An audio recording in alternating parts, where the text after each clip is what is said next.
School district. This is, hopefully, if we can fit everything in today, our last CCOB meeting of the 2024-2025 school year. So that is very exciting. And this, as like a CCOB nerd, is one of my favorite meetings of the year when we talk about new textbooks, because I love it. So first, we are going to start with our list of district contracts and all of our purchases and renewals and all that good stuff. Mr. Weinstein, take it away.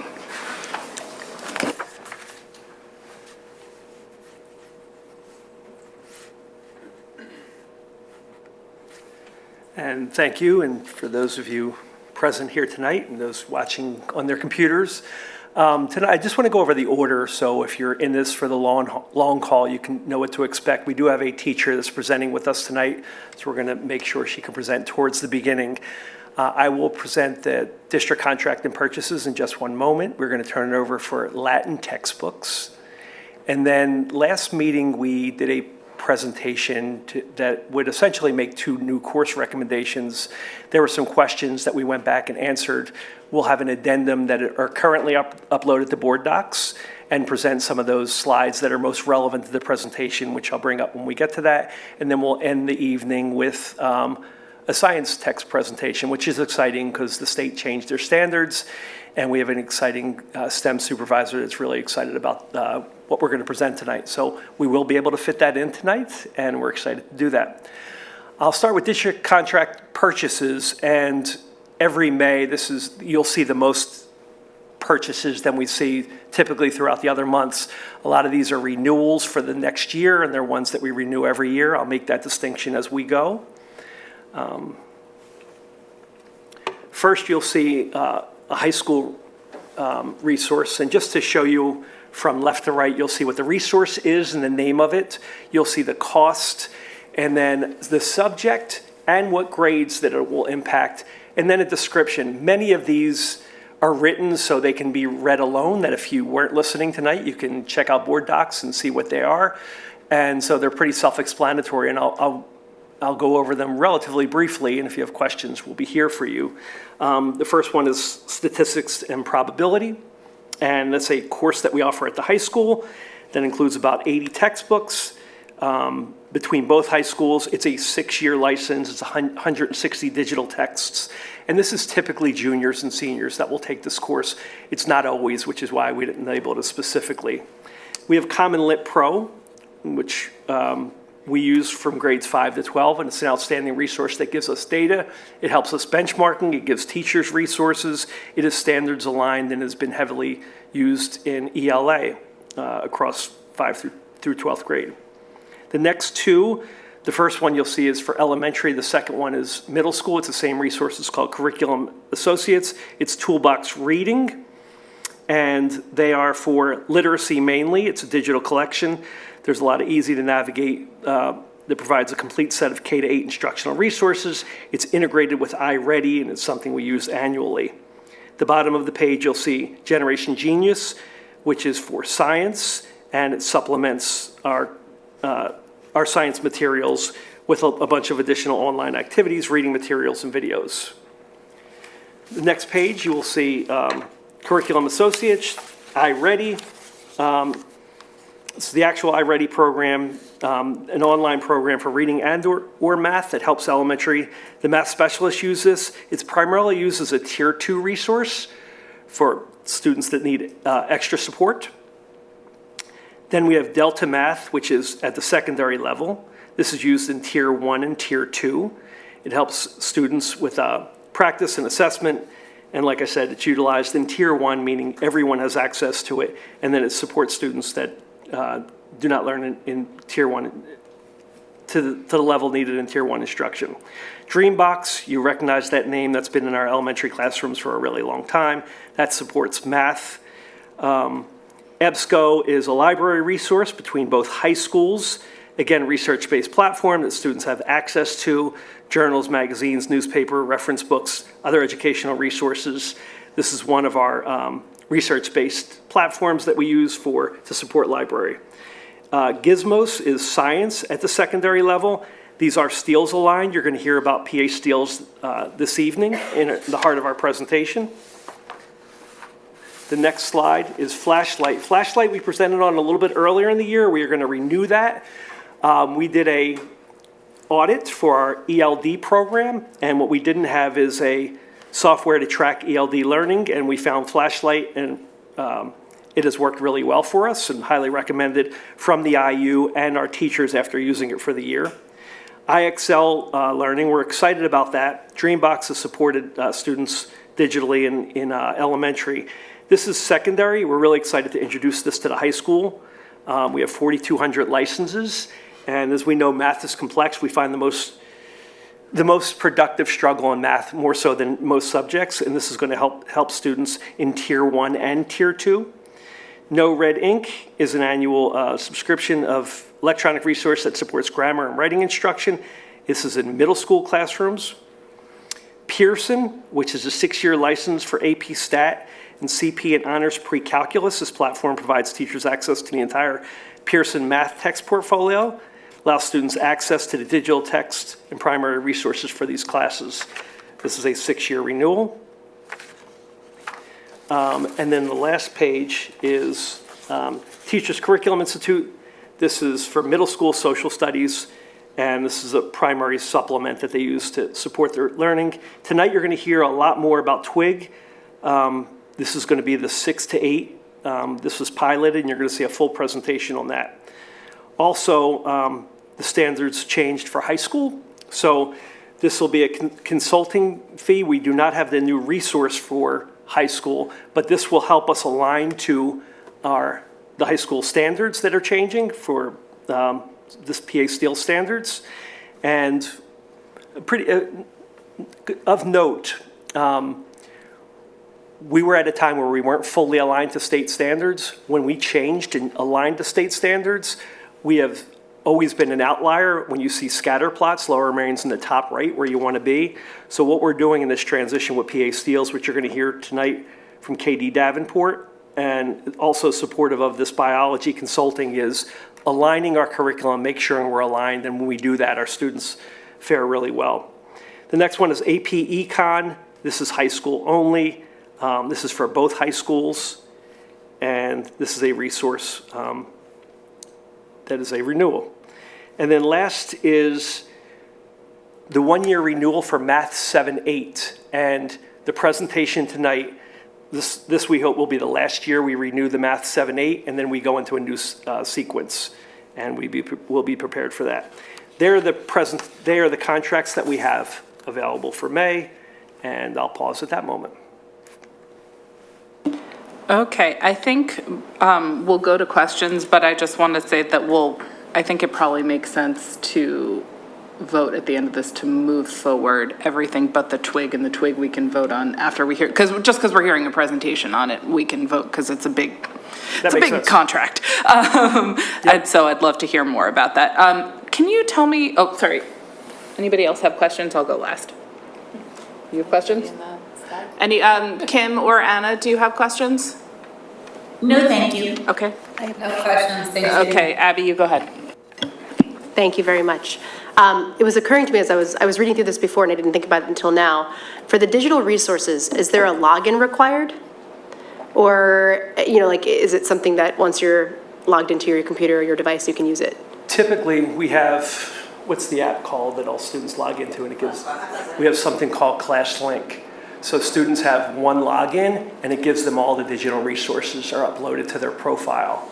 So all these resources that students can access at home, digital texts, are from a one-time login that gives them access to all of those things. Okay, so like if they were enrolled in a course and there's a text or a resource that's associated with that course, they can access it just from being... That's how it typically works, is a Okay. one-time logon. Okay, thanks, I was just curious. I need one of those for my real, regular life. For your 75 passwords. Yeah, can we have not in a classroom, but link my life? So for the Pearson one, I'm assuming that the reason that we're looking at over $100,000 is because we're dealing with AP Stats, CP Pre-Cal, and Honors Pre-Cal, and so we just have a bigger group of students taking it, and that's why it's a bigger buy? That's correct. Okay, great. It impacts more students. Oh, yeah, and it's a 6-year purchase. Yeah. It totally made sense as I was looking at it. I just thought we wouldn't go amiss taking a second to discuss a $100,000 contract. So does everybody feel good moving all of these through? We'll hear about Twig later and do that one? Great. Fantastic. We'll see all of these on next week's business board agenda. And now we can hear all about our Latin textbooks, which I'm really excited because I remember the last time you gave a Latin textbook presentation and it was really good. I remember. So if anybody ever wonders if it's worth your time making all these presentations, if you sit at this desk long enough, it's worth it for somebody. I want to thank in advance Shannon Davis, our World Language Department Chair at Harriton. Her and Allie Millay, who's the chair at Lower Merion, support World Language 5 to 12, and they do an outstanding job at that. Ms. Davis teaches Spanish, but she's here to represent the Latin textbook, and I'll turn it over to her now. Thank you. Well, thank you for having me here tonight and giving me an opportunity to present the text purchase that I believe will enhance our Latin program and benefit our students. I'm here to request the approval of the purchase of Subarani Level 3. Oh, did I go the wrong way there? There we go. Subarani Level 3 Latin textbook, and this will be for our Latin 3 college prep and 3 honors students at both high schools, obviously. We currently use Subarani Level 1 and Subarani Level 2 in our 7th and 8th grade Latin classes at all of the middle schools, as well as in our Level 1 and 2 classes in the high schools. So the teachers feel that the books that we purchased in 2023 have been very effective. We didn't want to purchase the Level 3, which is really a transition year in world languages, where you transition to a little bit more authentic literature and away from language to learn the language. And so they wanted to see how they liked it. They love it. They really like the book. And so they've explored the Level 3 and would like to purchase Level 3. The reasons that there's a lot of reasons that they like Subarani, and Subarani was a significant upgrade. The book that they've been using, Ecce Romani, for all of their Latin classes was really outdated, the version that we had. So the reasons that they love the Subarani are that, one, for the continuity. It builds on the Level 1 and 2. The students are already using it, so our students in 7th and 8th grade or Level 1 and 2 will transition to that pretty seamlessly, we think, in Level 3. So that's the first. It is a great support for the AP preparation, and also for IB at Harriton. Our IB teachers feel that it's a good prep for that as well. Over 75% of the words of the vocabulary that is required for the AP Latin exam is featured in the course of Subarani 1 to 3. So that's a really significant statistic to support that book. IB teachers, again, also felt that it really prepared the students for that exam as well. The literature differs in an AP and IB exam, but the skills leading up to being able to work through that literature are the same. The Subarani Level 3 includes diverse authors and texts, which the older text that we use really did not. It incorporates texts from 30 authors, more than half of whom are included in the AP Teacher's Choice suggested reading list. And the authors represent a wide range of genres, historical contexts, and backgrounds. They include female authors, marginalized authors. They even include graffiti from across the Roman Empire, the teachers have told me. Subarani, they feel, offers a broader and more inclusive view of Roman culture and literature, and really helps students to understand a little bit more the realities of life in the Roman Empire, as it includes Roman values, cultural practices, and daily life. Subarani 3, covers 8 thematic units with over 150 passages. And one of the things that they love about this is it has tiered versions of the same passage, so that they can use it with a college prep class, an honors class, but not even just divided in that way. If a student needs particular help going through one passage, they can use that as needed. Or if they're ready for an extension, they can use that more challenging version. So it allows them to really differentiate while using the same overall literature and themes, which they love, that tiered access. And then they also felt that it includes some of the, and I'm going to say this because I stopped Latin in Latin too, the must-read authors. So it includes authors through the span of Roman history like Caesar and Cicero, but then also lesser-known authors who they feel are equally important, and giving those authors a voice in the literature. So we'll be transitioning using that in, that's a little funny, in level 3. What do we get for our purchase? Well, it has a lot of great resources, the Subarani text, unlike the other one, which was just a paper version. So we have a purchase price of $7,912, which I'm really actually quite proud about because we came in well below our budgeted amount. And we also got a quote in before they, like a lot of companies we've been dealing with recently, increased the price significantly in the past 2 weeks. But we have a quote for the lower price, so that kept us below our budgeted anticipated cost, so we were happy about that. And for the cost they'll get, we're getting 100 online student access texts, which will cover our classes, all of the both high schools. We will get enough for 3 solid class sets, and then a couple books that usually are required to go home with students if there are certain reasons that they need a paper book at home. But there will be paper books in the class and digital online access, teacher resources, student digital access, and shipping. So it's all included. So we are excited to present that to you, and I'm happy to take any questions if you have them. We're going to give you a promotion to be our chief textbook purchase negotiator, because if we could get that kind of rates on all of our textbook purchases, it would make sitting at this table real easy. Well, Abby, it's a did small you have group, any it's a small group, questions? so. Not right now. Okay, Kim or Anna, did you have any questions? Actually, I do have a question. Go ahead. If, I'd like to see the textbook, is it possible that one could be left with Denise? And I could just Sure. take a look at it when Absolutely. we meet next Monday? Absolutely, we'd be happy to leave a copy. Yep, I can grab one from the high school and leave it with Denise. Yep, Terrific, thank you so much. sure, no problem. Sarah? No?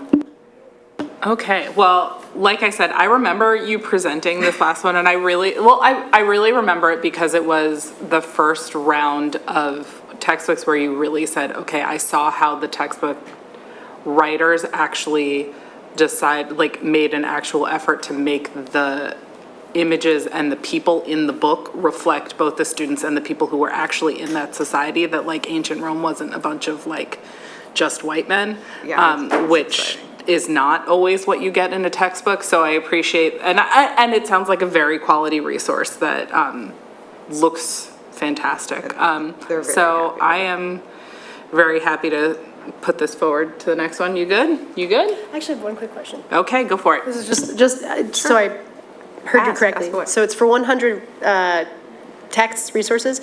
What's the enrollment across? The enrollment right now, I believe for next year, we're at roughly 88. So Okay. that gives us a little bit of wiggle room. That actually includes the teacher text, the 100 includes the teacher having a copy of the text, and then the couple for students who inevitably will need one Need at to take home home. to have, not to carry it back and forth.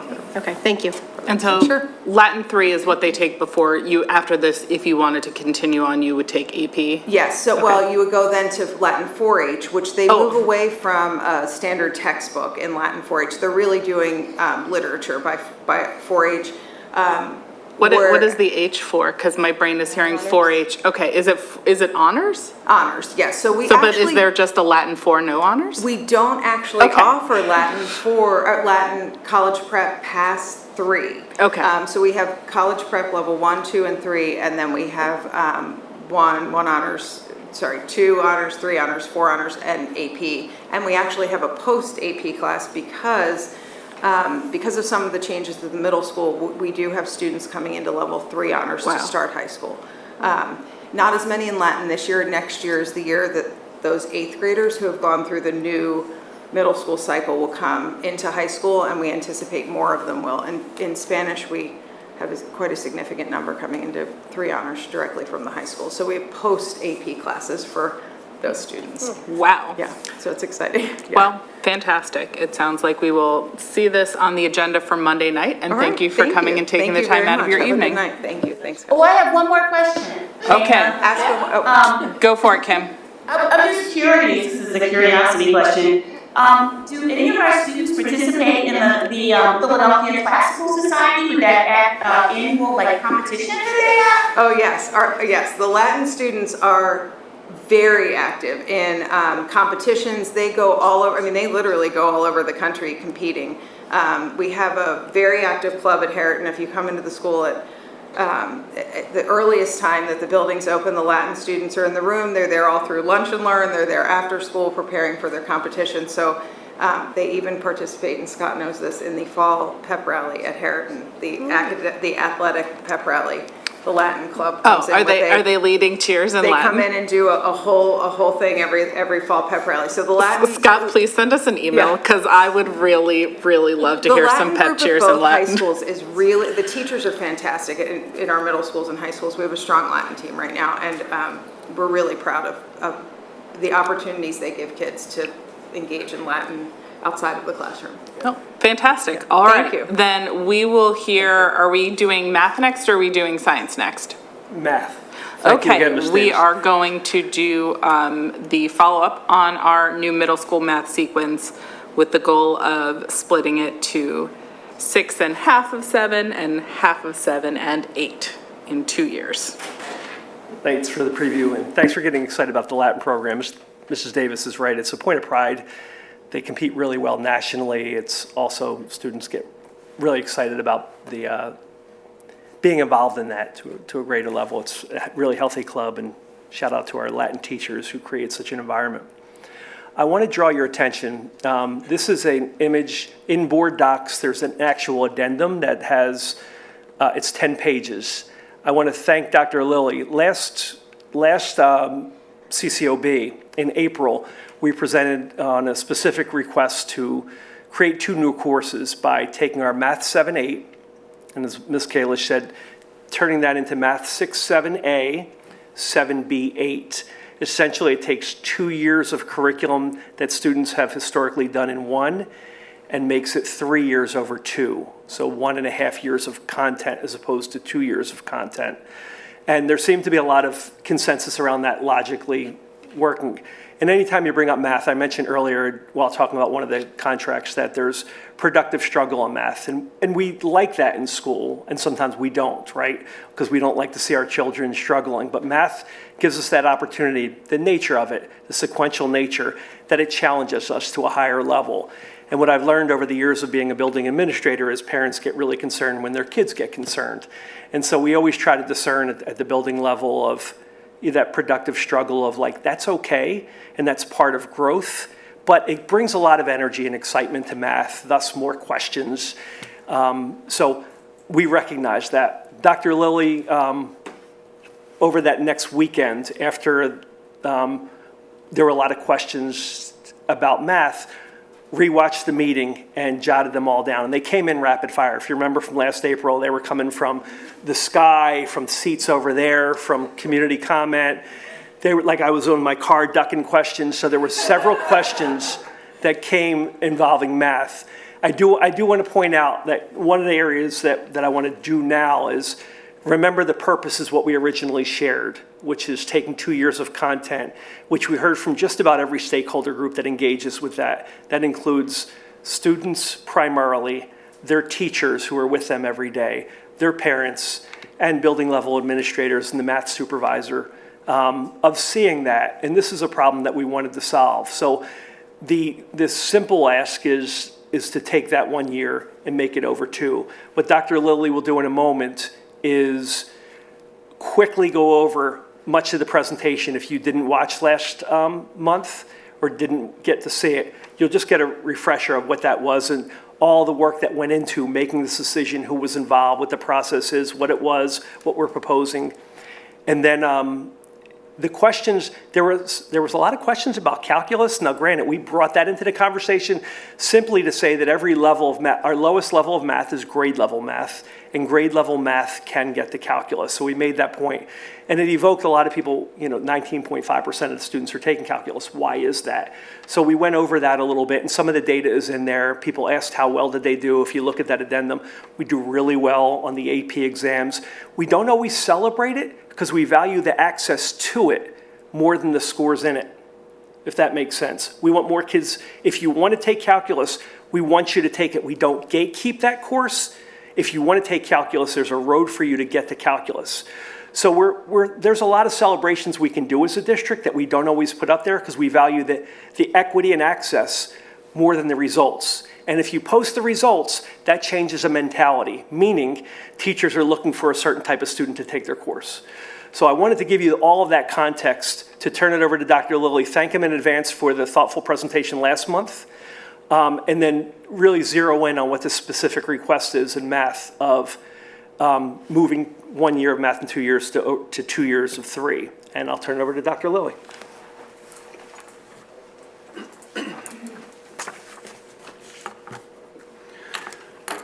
Thanks, Mr. Weinstein, for that introduction and getting us to where we kind of left off last time. Like he said, I'm going to take you through what we talked about last time fairly quickly. So overview, if you are someone who really wants to see this more deeply, I recommend you go back and watch the one from last time. It's a lot more in-depth. So we're going to move through sort of what we talked about last time. So we started with how we got to where we were. These are some of the things that have happened leading up to our current math sequence and some of those on and off ramps that you see as he talks about access being a priority. It absolutely is. This was our old sequence way back. You know, there was one opportunity for acceleration, and then the accelerated students had another opportunity for acceleration. In the end, by 8th grade, students finished either in part of Algebra 1 being completed, all of Algebra 1 being completed, or geometry being completed. In our current sequence, it's not really different, but in that time, we changed Algebra 1 geometry and Algebra 2 to become Integrated 1, Integrated 2, Integrated 3. We also added a Math 7 and a Math 8 course during that time. The finish line for kids in 8th grade hasn't changed. It's really the name of the courses that changed. So that's just a reminder and a visual of the old sequence and the new sequence having a similar finish line. But what happens in between is really what we spend our time talking about, which is creating that solid foundation for kids throughout the middle years. The problem we were trying to solve, Mr. Weinstein already shared, is that Math 7-8 course. It's a course that's been shared with us, is difficult for kids, hard to teach, hard to learn. Too much content 1 year at a time, 2 years of math in 1 year of time, Math 7 and Math 8, all of those standards at once. So the goal was to shift some of that content, take that 7th grade math course and split it over 2 years instead of doing it all in that second year. There's our Math 7-8 course. This is our current sequence as it exists with all of the on and off ramps. One of the things we talked about is when you try to make a simple change in a diagram or a sequence that looks like this, it has a ripple effect, and there are a lot of things that happen when you try to make a change. So we spent a lot of time talking through that as a team. So there's the course, and this is what we wanted to do, is move some of that content to that Math 6 course for our accelerated students. Talked about the ripple effect. A lot of effort went into figuring out how could we make that happen. So this is 5th grade acceleration right now. This is another challenge that we were trying to solve. Right now in our current sequence, there are some students that accelerate in 5th grade. When they do that, if they accelerate in 5th grade, they actually complete all 4 years of middle school math in 2 years of time. So if you think about that, the problem we were trying to solve is doing 2 years in once. These students are doing 4 years in 2. It's a lot. So we try to find a solution to that. If there was a way in that ripple effect of moving some of that 7th grade content that we could also take away some of that 4 years in 2, that's a secondary problem we were hoping to be able to solve. It's a challenging problem to solve in our sequence because in order to accelerate and get to a certain point by the end of the middle school years, there are some of those times where you have to either do something in the summer or do 2 things at once.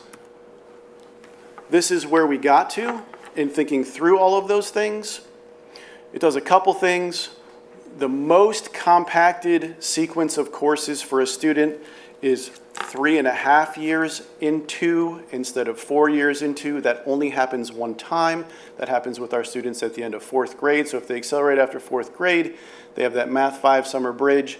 And then in the newly proposed sequence, that 6-7A course, where part of that 7th grade content moved into that Math 6 accelerated course in 5th grade. It also created a new opportunity for students after that 5th grade year to accelerate into a 6-7A. That's a new pathway that didn't exist in the old sequence. And again, that was the one problem, the secondary problem we were trying to solve is 4 years in 2 for our accelerated 5th grade students. Now they have an opportunity to go to a 6-7A instead of having to finish all the way through Math 8 that next year. So this is what we're proposing. This we'll come back to. This is what it looks like when we take away the grade levels. So this is the flow of students through the math sequence. As they're ready and they progress through the courses, this is what it looks like with the on and off ramps and acceleration opportunities absent what year they're taking the course. There was a 2-year transition plan proposed as part of this process. For the fall, the only change would be that 6-7A course comes on board for our accelerated students coming out of the 4th grade. The following year, the 7B8, the second half of that course would come to be. That would replace the current Math 7-8 course. And you see the green arrow that also creates a new opportunity for acceleration for our 5th grade students that's different than what we have right now. There is no bridge after the 5th grade course, which did exist in the old sequence. However, we have a partial course bridge that then exists after Math 6. So that 7A portion that allows students who accelerate after Math 6 to catch up to their peers that are in that accelerated course that you see above Math 6.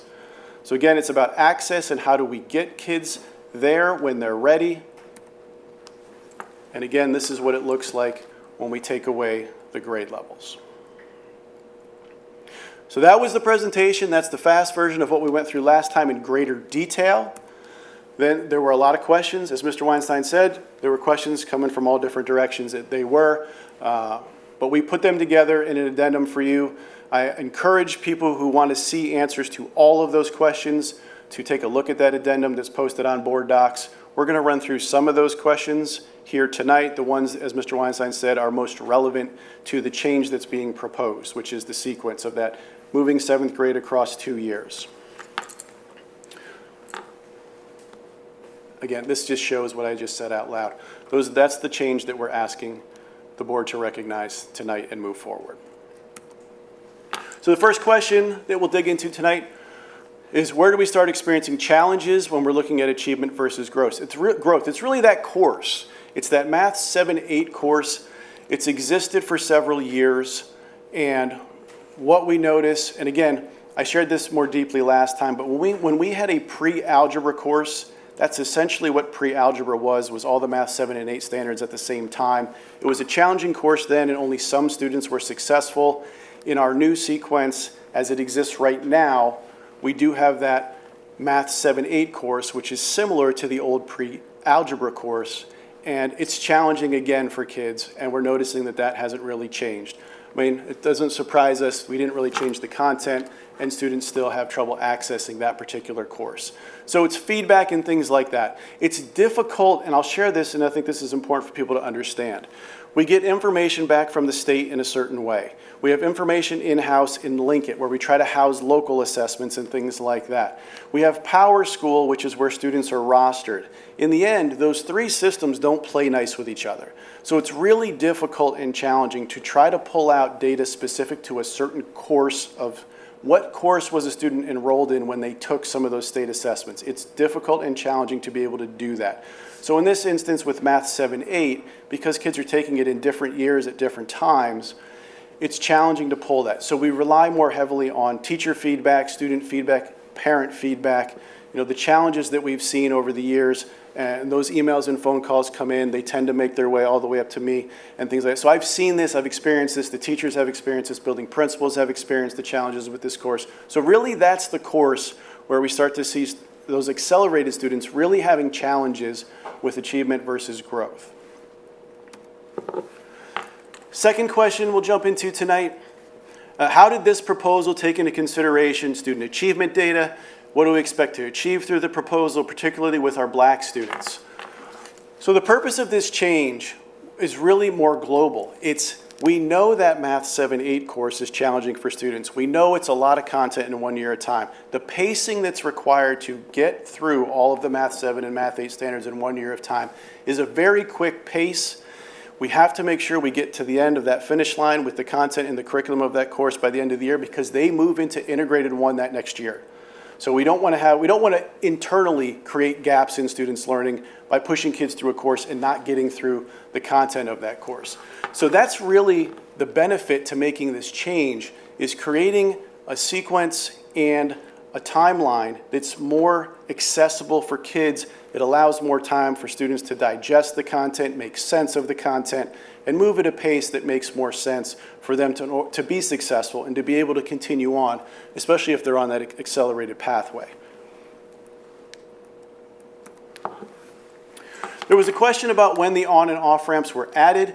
I pulled this chart from a CCOB presentation back in 2019. This is when all this kind of happened. We had revisited and done a math audit of our curriculum across the middle schools into the high schools, and we recommended some changes. This was back in 2019. You can see that the Math 7-8 course came on board at that time, the Math 7 course, the Math 8 course. We created that summer bridge opportunity, Math 8, which is open to all students. And then we brought on integrated 1, 2, and 3. That was the change away from Algebra 1 geometry and Algebra 2. So all these things happened. And I said something last time, like I remember when this started, because the first year of implementation was in 2019, 2020, which is the year COVID closed our schools. So our first year of implementation of all the things you see in this chart, that's what happened. And regardless of that, we have persevered and we have really tremendous results, I would say. We've seen success and we've seen growth since making these changes to our math sequence. There was a comment at the time about if we move and create this Math 6-7A course, does that just move the problem that exists now? The problem being referred to is that 4 years of math in 2 years of time. It does shift the problem from 6th grade to the 5th grade year, but as I shared, with that ripple effect of all the moving parts when you try to do something like this, what it did do is it shifted some of that burden to the 5th grade year, but not the whole thing. So that's the only place in the entire sequence where students do have to do 3.5 years of content in 2 years of time, but nowhere in the sequence do we still have a place where students would have to do all 4 years of their middle school experience over 2 years. So it did shift, but it didn't shift it to the degree that exists right now. And I also included in here, there was a question about the Math 5 Summer Bridge. 203 students participated in that summer bridge. The summer bridge for the 5th grade, these are kids coming out of 4th grade. It really hasn't been a barrier for students to be able to access that Math 6 course. These are our earliest accelerated kids. These are kids that have shown in the elementary school that they are ready for something like this. We're confident that moving these students into a 6-7A course, they will continue to be successful. Obviously, we'll monitor that. We will check on things as they go. We will do progress checks. We'll be able to report out to the board on that progress and what we're noticing with that change. The challenge we have is there will be no students who are in the current Math 6 course and then also in a 6-7A course. So we can't ask the students if the experience is different or better or not. We're going to have to rely on teacher input and observation that have seen different students go through over the years in the 2 different formats. This slide has a lot more information. This is about how we plan to communicate these things out. You know, last time there was a question asked of me, you know, if we push this off a month, does that impact anything? It certainly does impact communicating the changes to families early. And so we're now in May, and it's important that we get that out. So as soon as we know that this is a sequence and a change that is going to either happen or not happen, we can communicate that to our families. The plan is the students who are impacted right away, as I shared, the 2-year phase-in, the only thing that changes in the fall is those accelerated students coming out of 4th grade. They do the Math 5 Summer Bridge, and instead of going into Math 6, they're taking that 6-7A. Those are the families that need that information as soon as possible so they can make informed decisions about whether or not they want their children to participate in that new sequence. Outside of that, what we want to be careful with is confusing families with the current sequence of events and the summer bridge opportunities with what's going to happen next year after we get into next year and what happens that following summer. So our plan was to inform the remaining families of these changes in the fall. So right away next year we can share out, here's what the sequence is going to be, here are the opportunities your children have going forward, and here's how you access those things. So that's the plan, is to really separate those two, those impacted immediately and those who can find out in the fall, to not confuse with the current system. We're also considering, again, in transparency and trying to be as transparent as possible, creating a video recording and a page on our website that really talks to our acceleration process and the opportunities available to kids. So it's a place where I think we can grow as a district as far as sharing how that works and what that looks like, and that's something we're going to try and look into over the summer and try to get something together that's accessible to everybody from outside.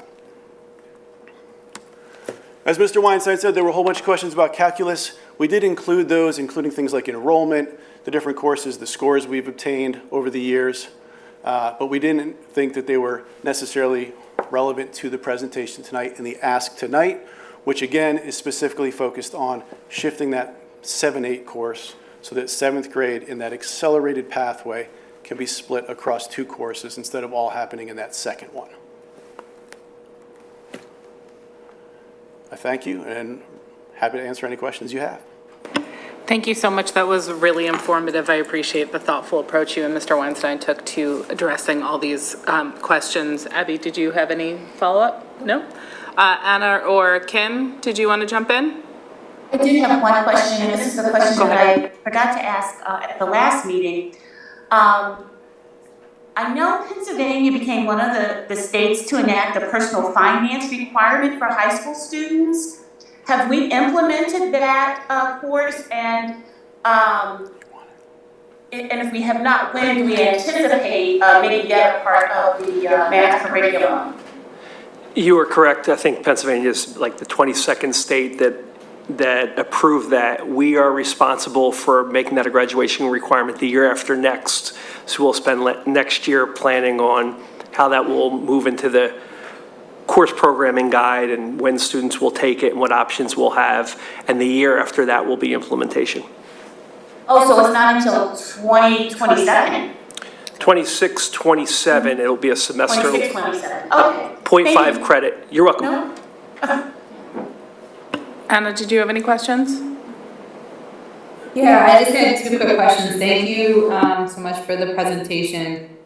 For a later list, I understand the purpose of tonight's presentation, so don't want to take us down a rabbit hole. I did hear you say, Dr. Lilly, that when you made the initial adjustments in 2019, that there was growth documented, and so would love to just dig further into the data to see where we can learn from that and understand what happened there and how we could go back to that and build on that. And then also, I wanted to just take us back to the question about the rubric. I know that had been brought up by community members about changing to the rubric. So wondered where we were with that, or if we were still working on it. I can share on that. I think the question that was posed from the community member was about why did we change students earning all of the points on the rubric, the full points for scoring an 80% versus in the new one a 90%. And the answer to that is, as we look at that information, all the things we worked through as a team, teachers, administrators, math specialists, myself, when we look through that information, the reality is a student who is scoring in the 90s is, in our opinion, more ready for an accelerated course than a student scoring in the 80s. So that also aligns with how we grade students here, and that was where the decision came from. We feel like as a team, a math department, an administrative team, that students who are in the 90s are more ready for an acceleration opportunity than the 80s. We still felt it was important for students in the 80s to be recognized and earn points towards the rubric. However, we felt like the students scoring an A deserved a higher point total on that rubric than those in the 80s. Okay. I understand that. I also would love the data that supports that, because grading can also be very subjective. And so we should, if that's the assertion, that's fine, but we should be able to track the data back to see if that's playing out and how students are actually advancing in classes. Just a thought for the future. And just, And sorry. one other thing I just wanted to underscore is I really appreciate all the work on the acceleration. I also just want to underscore for the community that even our baseline math program, that's the expectations for our kids. So we're doing a great job. We often talk about the pressure we put on our kids to accelerate, and so just don't want to lose sight of that in this conversation, that how you have it tracked out is meeting the needs and the requirements of our students, and students that are on that track at the bottom are where they should be and doing a great job. And so just wanted to underscore that as well. Thank you. Thank you. Yeah, and just to piggyback on what Anna was saying, that I think if we can, even if we want to keep that 80s, 90s separation, if we can really maintain that list of the kids who were scoring in the 80s and make sure they get a reminder to reconsider doing that the summer bridge 7A, because that would, over a longer period of time, then put them on par with their peers in that 7B8 course, just sort of moving over where their diagonal arrows go. And I know we always joke about your graph, but it is fantastic, and I say that without sarcasm. Chef's kiss. Did you want to say anything? No question, just I would love a video on the whole math sequencing. I think that is a great idea and would make explaining all of the very wonderful charts and graphs and everything that can be difficult to understand if you're just looking at it on a screen kind of really come to life for people. And it would also be a really easy way for us to point people to somewhere specific on the website if there are questions, that it could be as easily as possible explained to anyone who wants to know, like, what's our math sequence and how do I get from point A to point B? So, great idea, love it. Thank you. Yeah, I feel like if we've got like middle school AV club, that they could do some really cool videos, like explaining the pathway and building, I don't know, I have an overactive imagination. I also quickly wanted to hit a couple things. I just wanted to say that I appreciate the approach with an eye towards balance, because I understand that this is what that is, that there's no perfect thing, that we can't accelerate kids without overwhelming them by like entirely one or the other, and that the goal is to try and do the most best as best we can, and while squishing together more than a year's worth of work is always going to be a tricky thing. I like that we've minimized the overwhelm for our kids as best we can. And I just wanted to recognize the effort and that we're all human beings and cannot make more hours in the day. I also really liked the communication strategy that you had laid out, really, all those different points. I thought that was really great.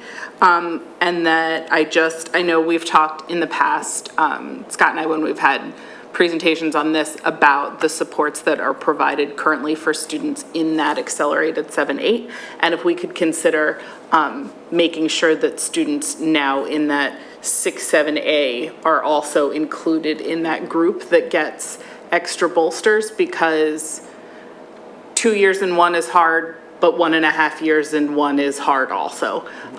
So I think that really, as we're doing this, giving a really pointed eye towards how we're supporting these kids through that, because if they choose to accelerate, we want to be able to support them to success. Like, we want our kids to, like, as someone whose kid is in the accelerated math 6, I want my kid to be able to still love math as much as she did last year, what she's done at the end of each grade level. So that was fantastic. I also realized doing this that I have not asked for public comment for any of these. So first, what I'm going to do is ask for public comment from anybody in person, or I know we have somebody in the chat that wants to speak specifically on this presentation, and then I will, once we get through all of those, go back, and if anybody has any comment they would like to give on the Latin textbook or our district contracts, I'll open it back up for that. So, Ms. LaPera, do we have some in-person comment for this? Fantastic. Hi, Jen Rivera, Bala-Cynwyd. I just want to say thank you, Dr. Lilly. I was probably a pain in your butt at the last meeting, but as a community member and parent, just to see that we did not rush the approval last month and really take the time to address concerns and how you laid it out in the addendum. I was so excited to see that. I'm just truly grateful, and I'm just confident in this new track. And I just want to thank you for all your hard work and how you really took the time to capture the community's concerns and address it. So I just want to say thank you. Second. While we have our next person coming up, Amy, did you want to read our online comment? Sure, there are several. Some of them were put in prior to the presentation, so I think there may have been some answers already. But Christina Chang of Penn Valley, I'm glad to see math on the agenda. I'm looking to gain some clarity. I might be misinformed, but I heard that if your student didn't already make it into accelerated math in middle school, there's no opportunity within LMSD to get into an accelerated math curriculum in high school. And the students won't actually learn everything they need to learn to be prepared for the math portion of the SATs without enrolling in SAT prep or self-guided instruction if the student is capable of that. Is this a topic that someone can clarify?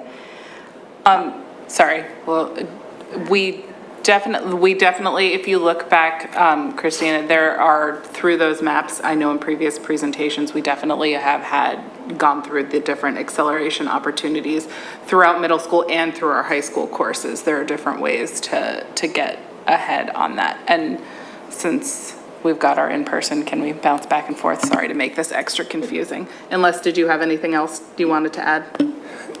Before Ms. Blunt goes, just that at the high school, you're allowed to select the course you want to take, including AP. You just can't go out of sequence to do so. Okay, But great. you can choose the level. Yeah, all right, go ahead. Hi, Crystal Blunt, Ardmore. I'm asking a question for somebody who didn't want to come up to the mic. There's a question about fourth grade. What is the criteria for fourth graders who want to go into the accelerated math program going into the middle school? So what's the criteria? You may have the exact thing pulled up as someone who's been there, done that really recently. They send home a communication from your fourth grade teacher, and it lays out the different, I think there were three But it things would that just it's help if you- No, I know what the sections in there are, and it's based on an assessment they do, your score in class, and then, Scott, do you have it in front of you? I do. There are three areas that are factored into an equation that goes into a rubric: unit and chapter tests, cumulative assessment in the middle of the year and at the end of the year. The sum of those three go into an equation to make students eligible for acceleration or not at that point.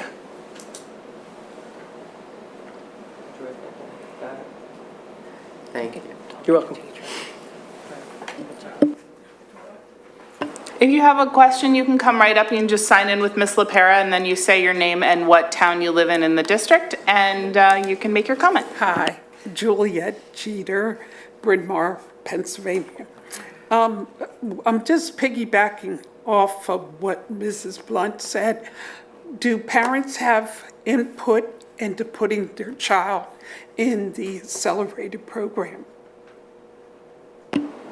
If they get in, you can decide to keep your child on grade level. No, can parents have their child go into the accelerated program So, without your criteria? If I feel my child is ready to go into the accelerated program, can parents have that input to get their child put into the accelerated program?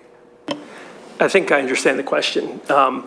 If you don't qualify from merit and achieve performance throughout the year, a parent can't opt to do so, as they may in high school and say, you're recommended for college prep. A parent can say, I want to go to honors or even AP. But for acceleration at the elementary grades, it's criteria-based, that it's in the rubric. And where the parent does come into play is sometimes people that may be on the lower end of qualifying. Some parents choose not to accelerate, but to accelerate without that criteria is not one of the options. Okay, Yeah. because I was just, when Mrs. Blunt asked the question, I was just saying, can parents have input on that, in that criteria? Okay, Thank you. I just jump in quick because I think this is important. While that is the case as we are in the early grades, I want to address that because while that is the case in the early grades, we did create an opportunity in the sequence where we remove all criteria and gatekeeping in any way, shape, or form. There's no criteria. So when a student finishes Math 7, if a student hasn't accelerated by 7th grade math, there is an opportunity that's open to all students, which is the Math 8 summer course. Every student and any student can choose to take that. That's why we put that there, because anyone who hasn't accelerated and through the qualification criteria, there is still an opportunity at the end where families can make that decision. And it's exactly what you said. It's, I feel my child's ready. I realize they didn't meet your criteria, but I feel like my child's ready. That opportunity does exist, and that's where it exists. Okay? Thank you. Thank you. Thank you.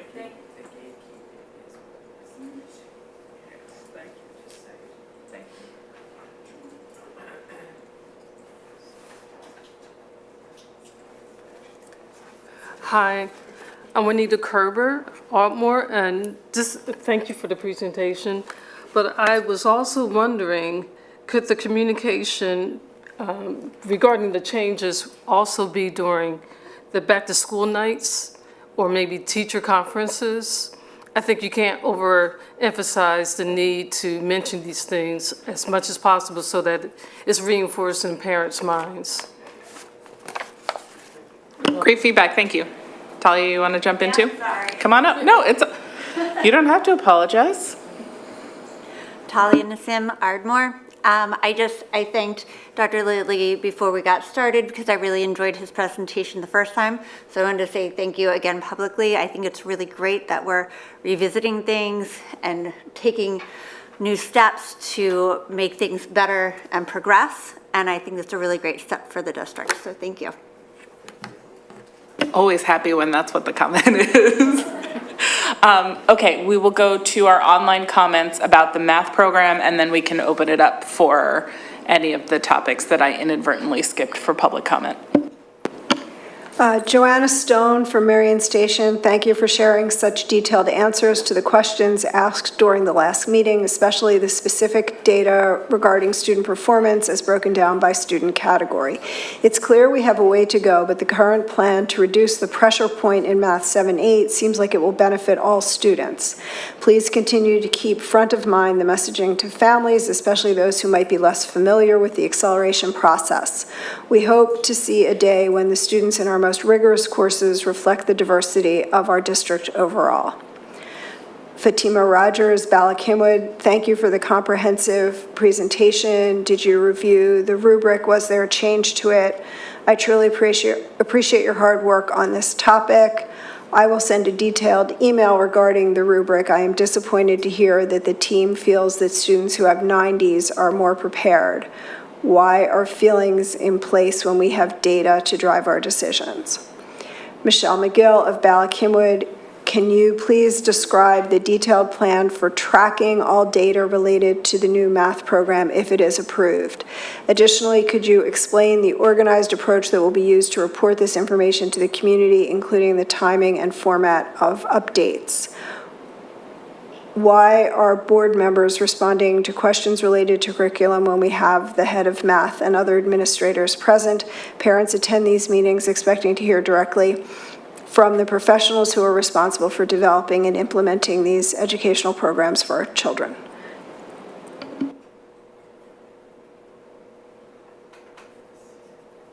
Mr. Weinstein, did you have any answers to those questions? I didn't understand the full questions. I think Michelle brought up how are we going to track the data. One of the things we talked about and committed to was in making this change, will it be the desired effect that we wanted? And that would be qualitative data from teachers. We would normally involve students in that, but they would only go through this one time so that they wouldn't be able to have comparative data. But teachers would, and we plan to track that at the mid-year and at the end of the year on the pacing impact of how that goes. Great, thank you. Did we have any comment either online or in person from anybody that wants to speak about the Latin textbook proposal or any of the district contracts, because I neglected accidentally to ask for those? Do we have any online comment about it? No? Okay, great.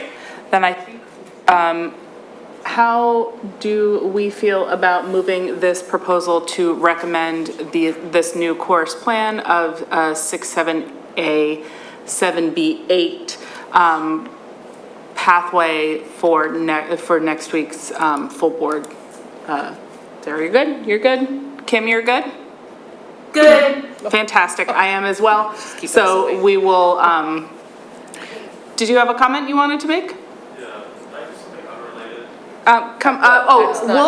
Not related to this topic? Okay, so we'll take general comment at the end of the meeting. Thank you. Okay, so we have one more presentation from KD on our 6th to 8th grade science textbooks.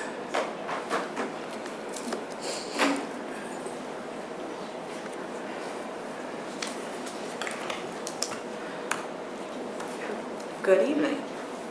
I'm Katie Davenport. I am the supervisor for K-12 Science and Technology, and I am truly excited to share with you our recommendation for adoption of core science instructional materials for grades 6 to 8, Twig Science. I'm going to share with you sort of the context around the adoption, our selection process, the data that we collected, our recommendation, and our plan to monitor progress, and plan going forward for STEEL's implementation throughout K-12. So you may know, Pennsylvania is one of the very last states in the country to adopt next generation science standards aligned standards. We call them the PA STEELs: Science, Technology, Engineering, Environmental Literacy, and Sustainability. We have not adopted new standards in Pennsylvania since the year 2002. So this has been a long time coming, but the good thing that we can take from it is that we have almost 10 years of implementation in other states that we can learn from, and 10 years of high quality curriculum development that's been happening. So we'll take that as our win. The NGSS or STEELs, I may use those interchangeably, have some key shifts that affect how science is taught and learned. So we shift from an emphasis on memorizing facts and concepts to an emphasis of using skills and concepts along with science knowledge. Going along with that, there's a shift from knowing science content for its own sake to knowing content for a reason, to solve a problem or to explain a phenomenon in the world. And finally, a third shift is the focus moving from learning about each individual topic separately to marrying topics together in a more interdisciplinary fashion. So for example, if you want to understand the phenomenon of climate change and its impacts, you need earth science, you need physical science, you need life science together. Those shifts in instruction are also present in our new assessments in Pennsylvania. This spring, students are taking pilot versions of the new PSSA and Keystone, and next spring, they'll be taking the real thing. I've had an opportunity to review both publicly released items and also items in development for these tests, and I will tell you the questions are different. Some of the differences, we see each question is going to have at least 2 aspects to it. Instead of just being about knowledge or just being about a skill, every single question includes both knowledge and skill. Every question is centered around explaining a phenomenon or solving a problem. There are now interdisciplinary question sets, so students, instead of having the exam broken up, here's your earth science section, here's your life science section, they may give you a complex scenario and ask you questions from multiple disciplines that all relate back to that question, so students have to be able to put those together. And then a final element in assessment that's relevant for tonight is that the elementary assessment for science has been in 4th grade, and it's moved to 5th grade. And that's relevant for tonight because you might be wondering, why are we talking about grades 6 to 8 science? Why aren't we talking about grades 5 to 8 science? And that's because in NGSS or STEELs, K to 5 is one group, 6 to 8 is another group of standards, 6, 7, and 8 culminate in that 8th grade PSSA. So that's the grade band we're focusing on tonight, but At the end of the presentation, I'll tell you a little bit about plans for K-5 in high school as well. Just to give you a little more insight into those STEEL standards, they each have, each one of those standards has 3 parts: a core idea, a practice, and a concept. And I think of that as what scientists know, what scientists do, and how scientists think. Former standards tended to be in that first row by itself rather than integrated. So an old standard might be identify the 3 kinds of rocks and how they're formed. And a new standard might be use data to construct an explanation for how a particular landform was formed over time based on evidence from the rocks. Wow, that's a big difference, and it means we need to have data to analyze. If we're going to learn how to do that, we need to have appropriate practice with explaining and modeling, and that is going to be something we're looking for in our instructional materials. The other impact of the standard shift has to do with the scope and sequence. So on the left, that's our current scope and sequence in middle school, in grades 6 to 8. 6th grade being focused on earth science, 7th on life, and 8th on physical science. Along with the instructional materials, we're recommending an integrated scope and sequence in grades 6, 7, and 8, more of a spiraled experience where students are experiencing earth, life, and physical each year, and able to connect them around explaining phenomena. This reflects the expectations of the standards and the assessment. I will talk at the end about how we make that transition, but I want to just say a bit more about why. Keeping the content areas in silos makes it harder for students to make connections. We know this because we talk about, hey, students are taking a math class, they're taking a social studies class, an English class, and they seem to not be able to transfer information from one to another. We intuitively want to be able to bring subjects together. The integrated scope and sequence does that. Content integration is actually also an equity issue. If a student has a long absence from school, or they transfer in from a school that has a different sequence than the one we use, they may miss a whole content area. Spiraling allows students to have repeated exposure over time. Research does support that this integrated version also helps students to feel more motivated and retain information better. And as we reviewed the aligned curricula, they were all designed for an integrated approach. So that sort of seems to support this thinking, and as I mentioned, the assessments integrated as well. So we have a big shift in how science is learned. We have a big shift in how we're thinking about scope and sequence, and we are looking for new materials that are going to help us in that process. So key features that we're looking for is designed to help them meet those standards, engaging and supporting all learners, helping us to close opportunity gaps, and support teachers as they're building their new understanding of this. So our selection process began with our pilot team. We have 1 teacher in each grade, in each middle school, and in addition, we had some review by our content supervisor, building administrator, and some members of our special ed and multilingual teams to really make sure that all perspectives are included.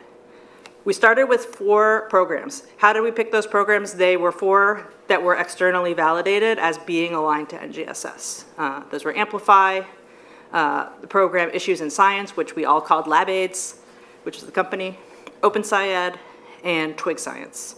And we spent some time reviewing those 4, and of those 4, unanimously the team decided they wanted to pilot LabAIDs and Twig in the classroom. So then we moved to our classroom pilot. We chose units or sections of units that would kind of flow with the existing scope and sequence just for the purposes of the pilot. We didn't want to mess up the current scope and sequence. And so a pilot teacher would teach a section of a LabAIDs unit, and then they would teach a section of a Twig unit. Students and teachers received all the materials that would go with this unit, the consumable journals, the hands-on materials, the digital access, and for each program, teachers were trained by the vendor, by an approved trainer, so they would get that full day experience of training. During the pilot, I was in classrooms most days to take data. I took plenty of qualitative data from teachers as well as quantitative Likert scale ratings, which I'll share with you shortly. I also got data from, as I said, administrators and our special ed and multilingual staff around the 4 areas listed here. We also took some measure of student voice through some informal surveys and student interviews to find out how they were receiving and based on observations of what was happening in the classroom. So next I'm going to show you the results of the Likert scales. Again, this was administered to the teachers who participated in the pilot. My Likert scale was 1, strongly disagree, 5, strongly agree. This is the first category, which is alignment to NGSS and STEELS. And what you see when you compare LabAIDs and TWIG is that they are about equally aligned in the view of the teachers. And that's not surprising because they were both pre-screened to be aligned to NGSS and STEELS. So no clear victor between LabAIDs and TWIG. They both showed good alignment. Looking at the teacher support materials, there was a slight edge for TWIG in terms of perceived value add and a digital platform that was easy to navigate. Something that I also noticed with TWIG is a little bit more support for it being useful for a teacher who is new to the content area, which is something you always want to see in a program because that first implementation year with the big PD push doesn't happen every year, so you need something that's going to continue to be usable. Okay, here's where TWIG starts to pull away. Student engagement and learning modalities. TWIG was way more engaging for students. The interactive journals, they were colorful. They had different activities on every page that were like, you would have the teacher's prompting you for a graph, you have a place to draw your graph. Then you have a place to there's a diagram, you can write all over this diagram, you can now write about the diagram. Now there's a little article that is related. The way that the units are framed even, I'm just gonna take you back to the titles of the units. This could be a surface level difference, but I think it's kind of representative of how TWIG framed the units around something that was going to be exciting and interesting to students, and that continued throughout. Teachers were really happy with how the use of reading was used in TWIG. Nonfiction text is something that in middle school science we wanted to see more of, so it handled that well. Hands-on activities, they both showed about equal with that. The technology platform for TWIG was significantly better, and that redounded not only in engagement, but also on the next slide, which is about supporting diverse learners. Those technical supports meshed nicely with that. So also in this category of meeting the needs of all learners, TWIG was more favorable in terms of creating a culture of belonging and inclusivity, to have appropriate supports for students with special needs and multilingual learners. And I was pleased that the teacher perception of this matched our specialists for special ed and multilingual. They found that the way that TWIG was presented was consistent with their best practices. One place where both programs might need some enrichment is in extensions for our most advanced learners. But that is something I feel our teachers are very well prepared to provide. Then we did an apples to apples cost comparison. These are not the final numbers, but they represent the same amount of stuff. LabAIDs was 150% more expensive.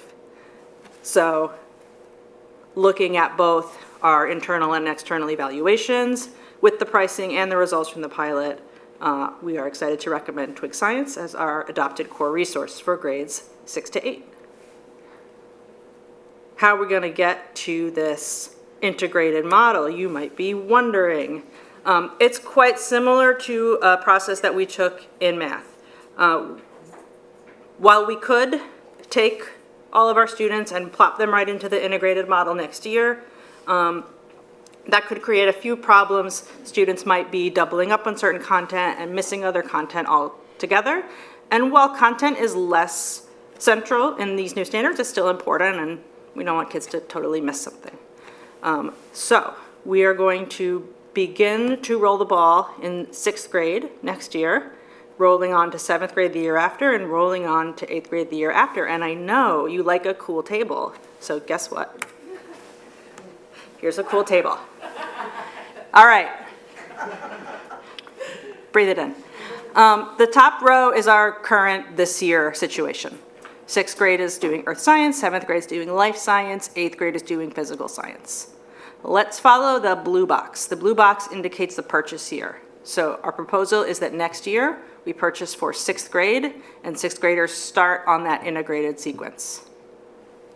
26-27 would be the purchase year for 7th grade, and so those 6th graders who started continue in 7th. 27-28, purchase year for 8th grade. The 6th graders who have become 7th graders now become 8th graders. And now we have a full 3-year integrated twig. What happens to our friends up at the top right? They are going to continue on their disciplinary pathway that they started. And so, for example, this year's 6th graders taking earth science, next year will be 7th graders with life, and then will be 8th graders taking physical.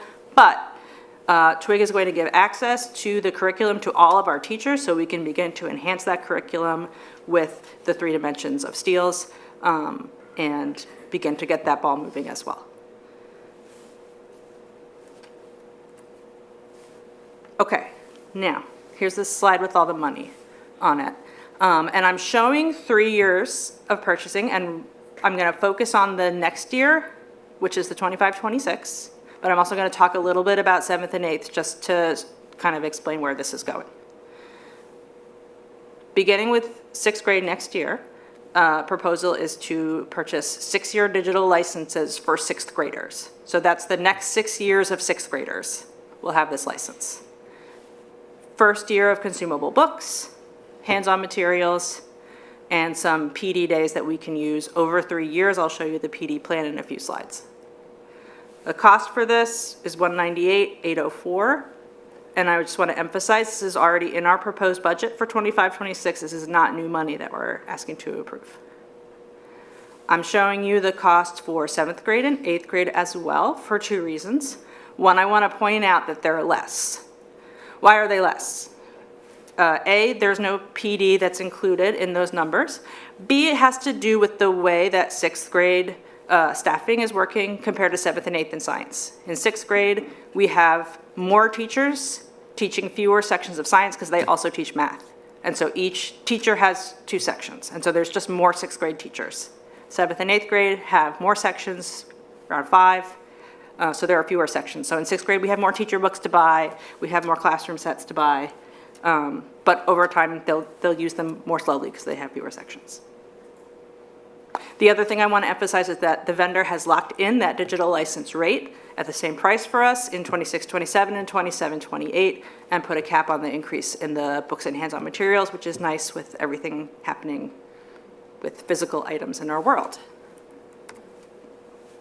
There are also maintenance costs. I tried to be worst case scenario here just so that we can be prepared. So these consumable journals, I do want to talk just a little bit about how cool they are. Students really like them, teachers really like them. Everything that you need in a dynamic way to take you from one activity to another is there. So to refill all of those books each year, it is about $7,000 per grade per school, or $21,000 for a grade overall. I will say it is possible to print those journal pages off of a printer and hand them out if you prefer. It would not be my preference of how to do it, especially in the beginning when we're trying to really establish fidelity, but I will say that is an option that exists. Also, as I estimated replacement costs, industry standard is 10 to 20%. I put it in the middle at 15%, keeping in mind those kits are designed for 3 sections of 36 students.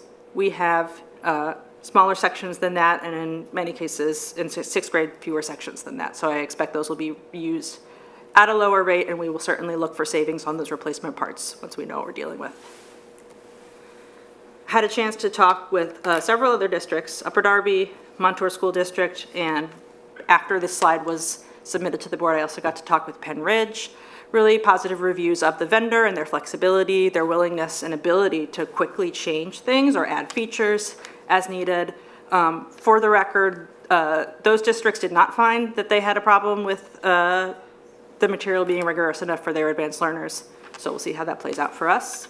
But I was very excited at the conversation I had with Penn Ridge, and I think they may be a great partner for us in evaluating and thought partnering on implementation. Professional learning plan.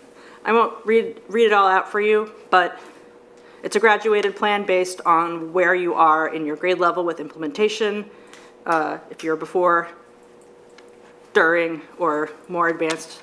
And the vendor is able to meet with our teachers next week on our PD day for May 20th to begin that work right away, which I am very happy about. How to monitor fidelity of implementation, and then ultimately student performance. I am still working on a more granular plan that will show you, like, in October, we're going to measure this, and in December, we're going to measure that. But I just want to share with you the types of data that we're going to be looking at. We have a walkthrough tool that is aligned to those key curricular shifts and compatible with the program that we can use, planning to lean on structured PLC reflections and professional learning, and we have the ability to monitor curriculum usage through their system as well as through the boots on the ground, which is preferable. The phased implementation really allows us to focus one grade at a time, which is nice for that as well. And in terms of our students and are they learning what we would like them to be learning, one final cool feature of TWIG I'll share is that they have a partnership with SCALE, which is Stanford University's Science Assessment Design Team. And if you're a science education nerd, that's cool. They have really awesome three-dimensional assessments that we can use that are based in the curriculum. The state also has this tool, Firefly, which is meant to be predictive of the new PSSA, which is nice because the PSSA doesn't come till 8th grade, and so it would be hard for us to measure with that. Although you could say we could take the PSSA in the next few years as kind of the pre-measure, and then afterwards the post measurement. Does that make sense? Okay. I also like to use student work samples, talk to students and teachers, and then talking with our high school teachers also about what do we see in our enrollment patterns in our advanced courses over time as a whole and in our individual groups. Now, you may think this is just not enough science for me. What about everybody else? Next groups that we're going to look at over the summer, I am working also with the biology team to do some revision work. And next year, I hope to do a pilot with grades 3 through 5.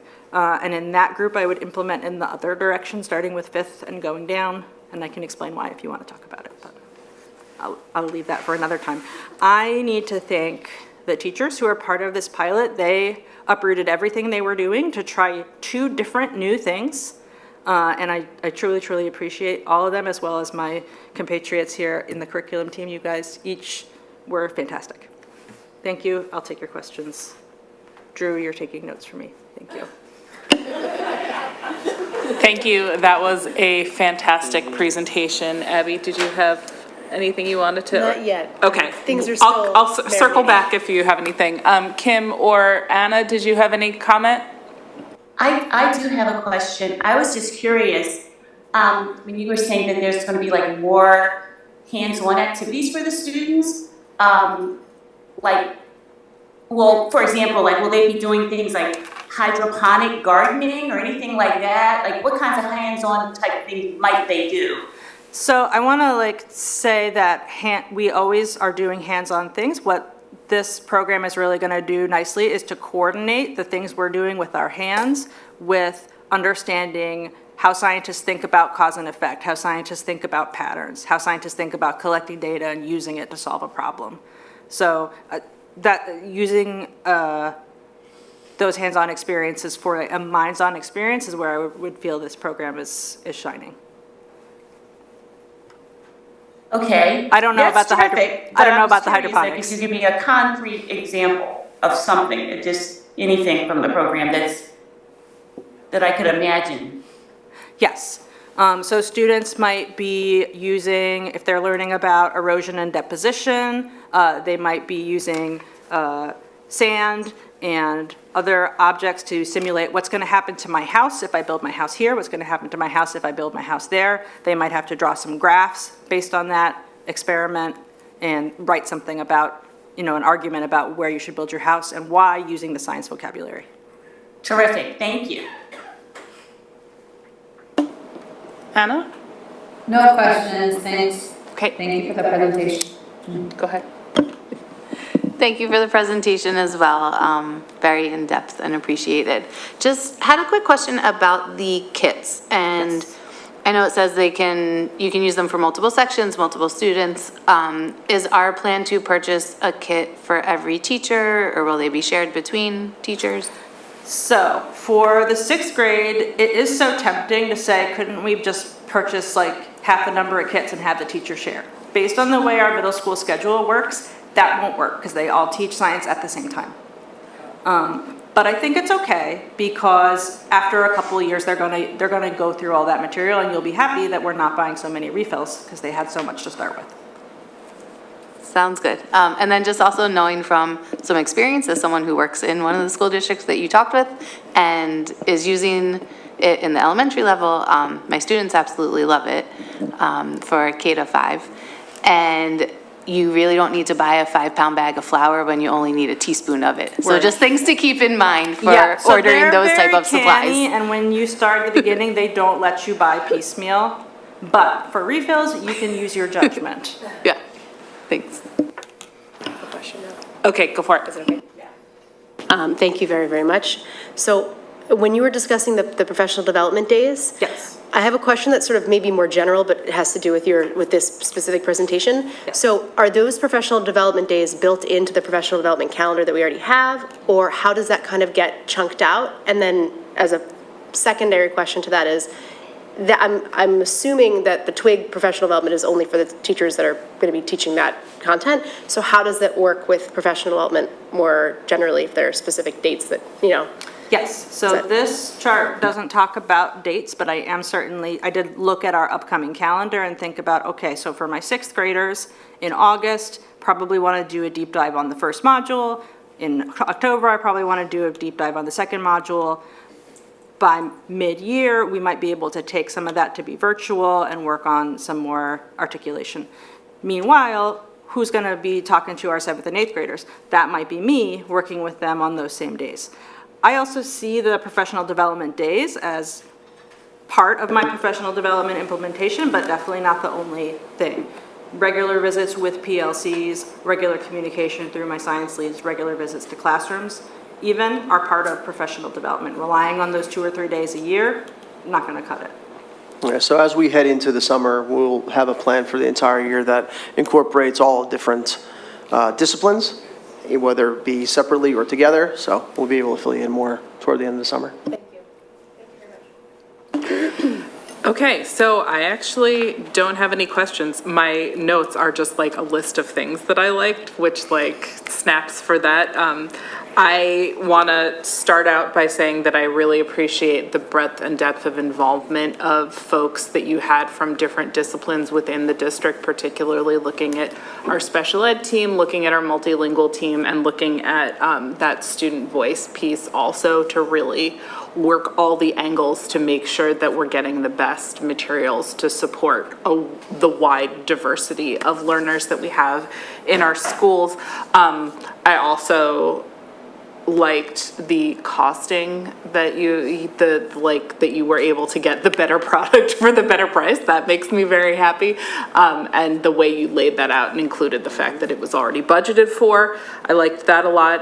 Again, the clarity of your data, your pretty little rainbow table did make me very happy. It's like you know who I am. And I appreciated also the data plan sort of roadmap going forward so that we can have, I think everybody listening to this could feel really comfortable in the different pieces of data that you and your team will be looking at. I think basically all to say that it's very clear that you and your team did a really in-depth, good job. Great job, gold star, A+. My team supported me immensely, and I'm very grateful to them. Thank you, guys. I mean, everybody's done a fantastic job tonight. I'm a very happy camper. Do we have any comments from the community? Come on up and just say your name and what town you're in. I have another question. I'm Juliet Jeter from Bryn Mawr. In fact, I have 2 questions. With all these presentations that have been made, you have talked about summer programs. Will the district be able to help the students that might not fall into the federal income to get these programs for free, but if other students don't have the income, parents don't have the income for them to take these courses, will you be able to pay for them to come? Scott, did you want to address that? Usually if that happens, I believe we have the parents talk to the school counselor, and there's a process for that? They can. The criteria is usually free and reduced lunch. We make distinctions between enrichment programs and programs that need support as far as the pricing structure. Enrichment programs usually are the ones that have more money attached to them. And my second question for this part, for the science, you compounded these school districts like Upper Darby, Montour, and Penn Ridge compare to Lower Merion School District when you talked to them? Did you talk with Haverford or Radnor or to different school district?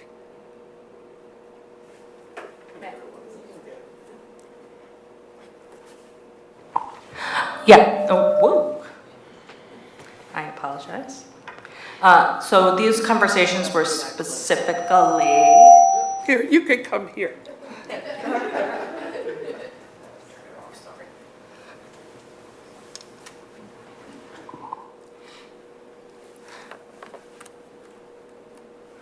So referring to this slide, correct? Yes. Yeah, so this specifically was conversations with school districts that are already implementing TWIG. So that's why those particular districts were chosen. Pennsylvania is just implementing these new standards now. So in fact, many districts have not yet adopted an aligned program, and folks are still kind of figuring out what they're using. We have anybody else? Come on up. Talia Nassim, Ardmore, again. Just a quick question about the kits and supplies for all of this stuff. Is that in the final cost for that, or, yeah, okay, perfect, thanks. I love it when a question's just a head nod. Amy, no online comment. Okay, so members of the committee, do we feel good recommending this contract for TWIG for $198,000 and change? It's on board docs to go forward to the full board meeting? Yes? Yep. Yes. Me too. Fantastic. That is everything. So if we have any other, Just want to make a quick comment about the curriculum team tonight. You did a fantastic job. You really did. Yes. And I know there's been a lot of work going on behind the scenes, so I want to give you your flowers. I know everybody's been working hard, and it shows. So if anybody has any other further comment about a related to curriculum topic, but not necessarily to what was on the agenda, I know you had a comment that you wanted to give. Come on up, give your name and your town to Ms. LaPera, and then you can make your comment.